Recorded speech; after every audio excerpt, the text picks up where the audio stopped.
final speaker of the keynote session this morning is Nick Byrne. Nick has previously worked with WaterAid and Practical Action, but is currently the Director of International Programmes with Water for People. So Nick, thank you. Thanks. Good morning everyone, and thank you for giving me the opportunity to say a few words about some of my experience, and thank you to all the previous speakers for sharing with us things that I hope what I say will resonate with to some extent from a potentially a more practical perspective, and one that's a very recent hands-on experience. As Kirsty says, I'm the Chief of Programmes for Water for People, and I've been doing that for the last 4 years. But I think it was probably 20 years ago, working with some colleagues in the room, that I started to understand the importance of hydrogeology, particularly in places where it's very difficult to find water, and that you can waste a lot of money if you don't understand what you're actually trying to look for and the best ways to look for it. So I'm very grateful to Jeff and Alan, who are here today, for helping me understand that. Although at the time that I was doing that, I also had plenty of arguments about the value that they were adding within an overall project budget that we were putting together and we had put up to DFID. I think those questions are really important ones that we've already touched on today, because I think it's very clear in many circumstances that the value is incalculable. And I think that's one thing that I was convinced of at the end of that relationship, which is why I am keen to talk more about how to build people's understanding of hydrogeology. Reaching everyone forever, and how understanding the available water resource is critical. I'm going to talk about a collaboration with Professor Bob Kalin, who works at the University of Strathclyde, a little bit later, and that's specifically in Chikhwawa. But I'm first going to talk a little bit about Water for People and our approach to trying to deal with the issue that we've touched on and which we've talked about, which is sustainability. Our response to sustainability is to say, our response to this problem, which I think everyone is familiar with, investment failure, our response is to say, let's think about it in a different way. Let's find a way in which we can actually provide services for people on a permanent basis. At the moment, we think about providing health services, we think about providing education services, and nobody questions that they're a service that people should have access to. In terms of water services, we don't think about them as a service being provided to people. We think about them often as water points in a village, particularly, but not exclusively in the rural context in Africa. That's particularly a prevalent attitude. So with our approach to everyone forever, we're trying to take discrete geographical areas and say, within this area, what does it take to provide a service for everyone, and to hope that we have put in place the things that need to be there to make it last forever. So it goes beyond project-based solutions, and it's trying to look at a more systemic way of doing things, which means a whole range of different partnerships, both in terms of institutions, but also in terms of finance. Water for People works in these countries, and we have many different contexts, obviously, in which the dynamics of providing a service play out in very different ways. So potentially in Latin America, quite large resources within the hands of government, similarly in India. And that makes some of the components much easier to bring to bear and to work. Water for People is working in those countries in about 30 districts with more than 4 million people. That's us as a small US-based organisation, what we are trying to contribute. Quickly, the principles are that everyone within an area gets a service, or we get to the point where everyone can access a service. We look at money coming from a whole range of different places, government, people, potentially also external transfers. We monitor like mad so that we know what's going on. And without knowing what's going on, it's very difficult to know when you've done anything and when you're starting and where you're stopping. Because what's incredibly important within our way of looking at the world is that it must become independent of us at some point in time. And the sooner that can happen, the better. And obviously, again, the context in which we work, that has different ramifications. Finally, how do you go beyond pilots in discrete districts in particular places? How do you make and turn that into more of a movement that attracts neighbouring politicians and others, and then potentially can also scale to a national level? Oh, sorry. So we're looking at institutions and how you bring together public, private and people. Looking at finances from a very similar point of view. Looking at monitoring finances throughout the whole of the cycle of service provision. So in terms of operation and maintenance, in terms of capital costs, in terms of the direct costs of being able to ensure that those services are provided and regulated. We're looking at water resource management, which is how it ties into what I'll go on to in a minute. Because again, without understanding the resource you're doing, how can you think you might be doing something forever? And finally, we're committed to finding ways of improving the sanitation coverage through approaches which again are sustainable and will rely on the available resources and institutions within a particular place. So,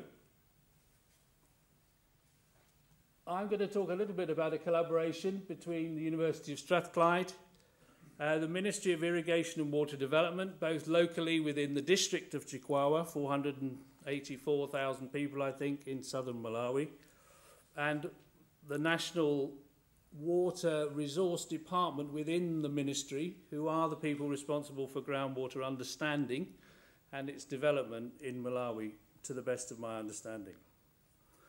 I think I should say at this point, I'm not a hydrogeologist.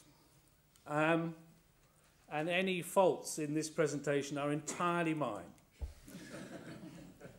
So if you have any questions about my interpretation of what I've shown you, you're very welcome to throw them at me, and I'm more than happy to catch them.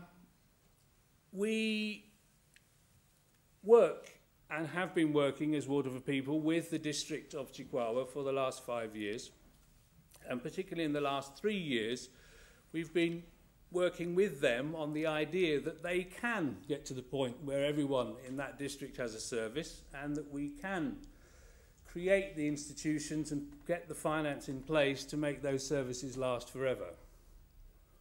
What the timescale for that is, I would guess in Chikhwawa, we're probably talking 10 to 15 years at the least. And part of it depends really on Malawi's overall development as much as anything else.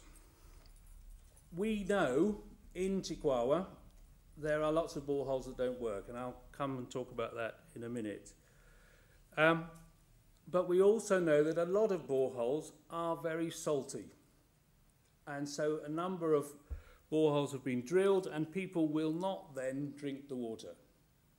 But although by regulation that borehole should be declared null and void and not developed if salt water is found, many programs have continued to develop those boreholes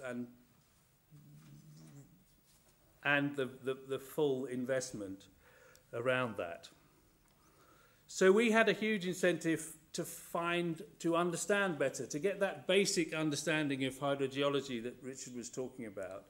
And the University of Strathclyde were very keen to be able to do something in Malawi, and they were also able to attract funds through the Scottish Government's Climate Justice Fund. And so there was a natural synergy which we've been able to develop over the last 18 months. So this is Chikhwawa district in the lower Shiri Valley, and this is the traditional areas or the traditional authority areas of Chikhwawa, with some figures around the level of water point functionality within that area. So you can see figures ranging from, yes, really 80% in a couple of places to less than 60%, I think, in also some of the other TAs. The area where there are particular problems with salty water is in Chapananga TA, which is in the far northwest corner, and that was where the study that we did in collaboration with the University of Strathclyde actually took place. So this is the site, and that is the location within the whole of Chikhwawa district.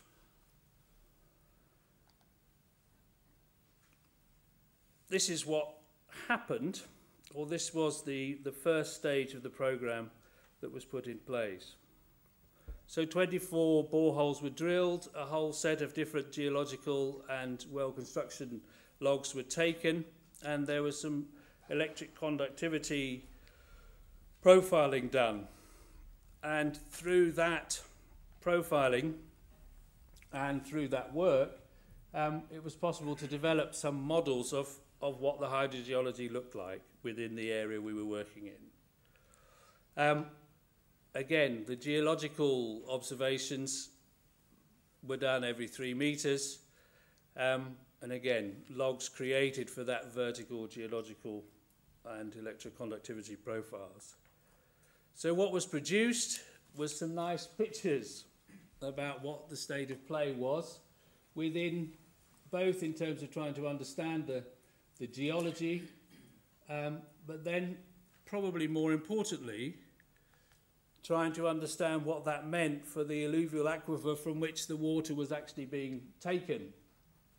And the identification, which is the twizzly red line, of what was really creating the problem for people, which was the salt water. And that was through historical mineral deposits. This is where we're getting slightly scratchy. And as I say, this is my understanding and what I need to know. So that was giving you a sense that there were historical salt deposits there, which were actually then, as different types of boreholes were being drilled, as soon as they hit that part, or as soon as they went through those salts, the water would become too salty for people's consumption.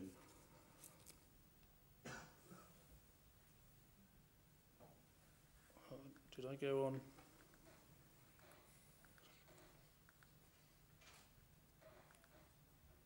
So, what was produced were again borehole logs like this, with their electroconductivity readings on the right, which again are demonstrating where there is a potential problem associated with the raised levels of salt within the water. And these logs from the 24 boreholes actually helped to create a picture within the area that we were working in of what it meant for borehole drilling. So we got a very good understanding of the hydrogeology of the area itself and what that meant in terms of accessing the different aquifers within it in order to assure better water quality. Okay. What it meant was simple diagrams like this allowed people to understand how you could actually get at those resources and use them most effectively. So it meant where there was shallow salinity, you had to go below that and case it off, as you can see here.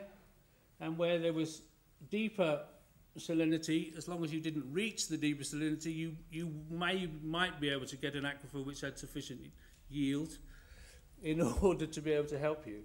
And in some places, you couldn't rely on those alluvial deposits as your resource. So you had to go even deeper than that and start looking for fractures. All of those very useful, very simple tools help make decisions about the level of investment and the sort of investment you need to be making in order to make the best of the water that's there. So from the first 18 months of collaboration, this is what we got to.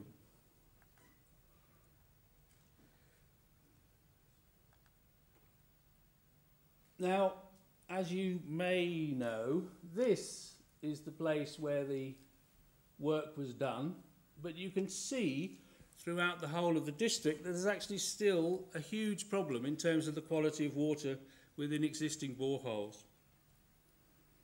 Now, and this is from a sample of not all of the boreholes within the district, but just a sample of some of the boreholes within the district. So one of the next steps is, what does that mean in terms of the use of these existing boreholes, and what does that mean in terms of potential remedial actions that could be taken to bring those into service in order to assure that service for everyone ultimately. In 2010, there were 1,600 boreholes in Chikhwawa, and 700 of them were not functioning. Some of that is because of the water issue, but that's not the full story. I mean, there are plenty of other reasons why boreholes fail. But again, what we're able to do with having a better and a basic understanding of the hydrogeology is to start to work out what remedial action it's possible to take and start to make sure that investment going forwards is actually investment that makes sense rather than wasted investment as we have seen. So where are we going with Strathclyde? We're going to take the results of this work and extrapolate it much more broadly within the district. We are going to build that basic understanding of the hydrogeology and monitoring of the existing water resources so that we can start to have a better picture of what the implications are for the future, and particularly, again, as Guy and others have mentioned, with climate change and other possible changes that are happening. Some of my conclusions, which I think coincide with some of the things we've already talked about. The first one is really that what we have been able to do through this collaboration has been extremely helpful and will result in much better value for our investment and from our investment and from anybody else's investment, if that information can actually be used. So what is needed is to translate very complex situations into simple tools that people can use. And again, you can't ever overstate or understate how simple it needs to be. And I think, again, my third point is that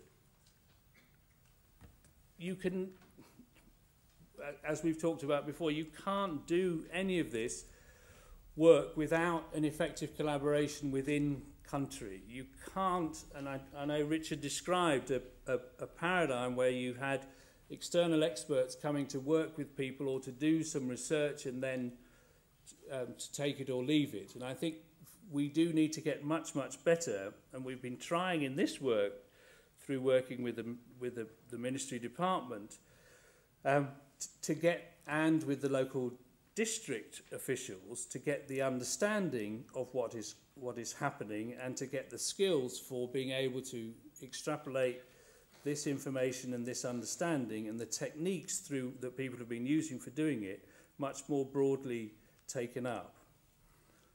But I do think that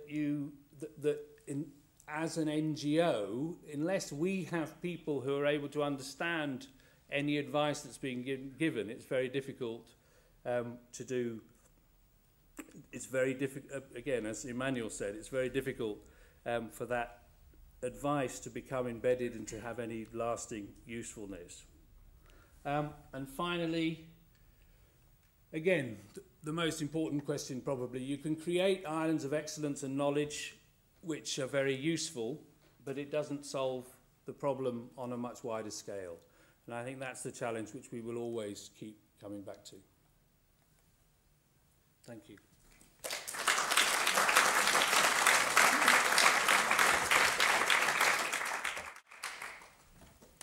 Thank you very much, Nick. It's really interesting to hear about Water for People's approach to this work. So does anybody have any questions for Nick? Jeff? Thank you, Nick, for your kind comments about the work we did in Oju in Nigeria. That was a hell of a challenge, especially getting past Steve Sugden, who also agreed with you that maybe the project should have started 3 years before with us doing the initial investigation work. Regarding Chikhwawa, you have my every sympathy. We've been trying to look at some borehole drilling in Ngabu, which is another TA to the south. Similar problems, alluvium over Karoo sediments and basalts. And the salinity appears to be associated with the Karoo sediments and maybe fault zones in the basalt. Very difficult to find fresh water, especially at depth below saline levels. Another problem that you face with there is the distinct lack of knowledge of how to drill alluvium. They don't know how to handle mud drilling. If you want some advice on the subject, feel free.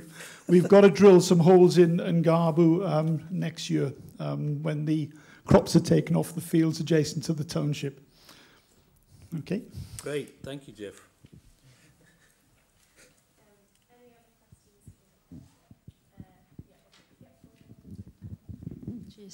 Hydrogeology ODI. I heard over the 4 presentations quite a lot of collaboration, which is fantastic. I also heard quite a lot about water resources, and I have never heard something like Ministry of Agriculture, Natural Resource Management Departments or organization. And I wonder where these guys are, particularly when we're talking about shallow groundwater, which is so important for many of the water points across Africa, and also for sort of the more productive use of water, which always goes with WASH investments as well. So how is the role of ministries of agriculture, ministries of forestry, ministries of natural resource management, or whoever is responsible, coming into the picture here as well? And I think that's a question which almost goes to all 4 of the keynote speakers. I mean, you're quite right that that's a very good question, and I think one of the interesting things about Chikhwawa, it's a big sugar cane growing areas, and there's huge investment going into irrigation water for that sugar cane, and that is passing through villages, interestingly enough.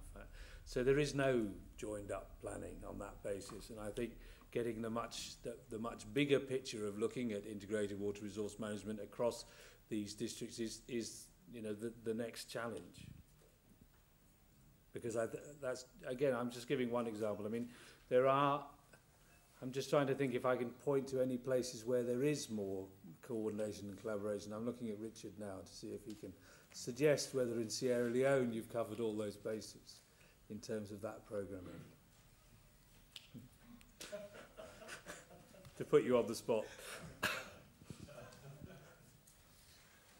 I think Eva's comment is absolutely spot on. I mean, the most greedy uses of water are in agriculture, and probably the least understanding of water resources is in those very ministries.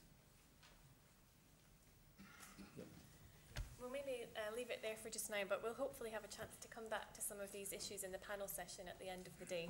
Great. So thanks again, Nick, for that talk.